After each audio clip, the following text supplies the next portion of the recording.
Welcome to the Global Risk Podcast by Solace Global.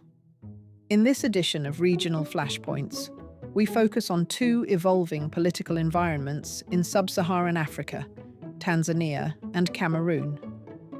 In Tanzania, calls for nationwide demonstrations on Independence Day are gaining momentum, following a government crackdown on similar protests in October. Meanwhile, in Cameroon, the post-election atmosphere remains unsettled, with the opposition leader declaring victory and fresh mobilization expected around an upcoming regional vote. To unpack the key developments and what they signal for regional risk, here's our in-house intelligence analyst, Joshua George.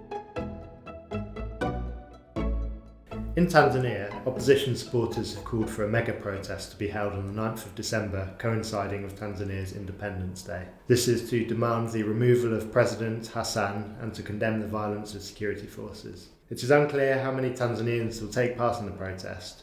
The previous wave of demonstrations from the 29th to the 31st of October saw security forces respond with live ammunition, tear gas and water cannon, and impose a curfew and internet shutdown. While total death figures are unclear, the opposition has alleged that at least 2,000 people were killed. While the numbers may be lower, widespread footage of security forces' harsh treatment of protesters was shared on social media. There is almost certainly a widespread perception that protests were severely cracked down on.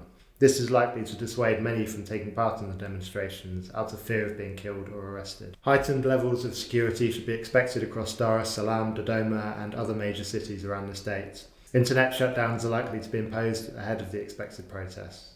If the planned demonstrations go ahead with a high turnout, they would likely be met with a similar response to the previous wave of civil unrest, with security forces highly likely to deploy live ammunition and conduct mass arrests and use crowd dispersal measures such as tear gas and water cannon. Authorities would also likely impose a curfew if the demonstrations became widespread. In this instance, there is a realistic possibility that the protests could become sustained, although security forces quickly down the previous wave of civil unrest. It's worth noting that many will be out on the streets anyway, celebrating Tanzania's Independence Day, and these informal gatherings could evolve into broader demonstrations, even if many don't intend on engaging in protests. Now moving on to Cameroon, where post-election tensions continue to shape the political landscape. In Cameroon, on the 19th of November, opposition figure Bakari, who unilaterally declared victory in the 12th of October presidential election, called for a national day of mourning to take place 2 days later, on the 21st of November.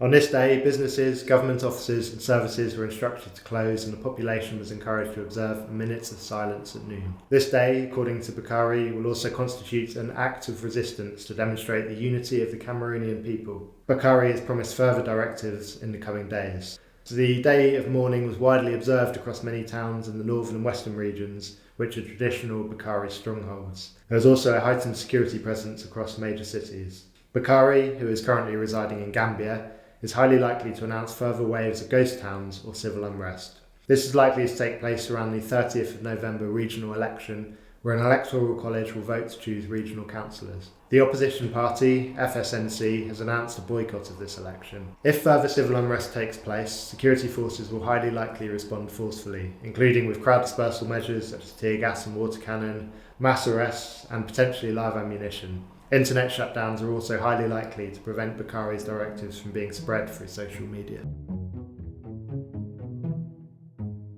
That concludes this episode of Regional Flashpoints on the Global Risk Podcast. These updates form part of our Global Intelligence subscription, which includes weekly reports, in-depth briefings, and live Q&A sessions with our experts. To learn more, visit solaceglobal.com. Thank you for listening.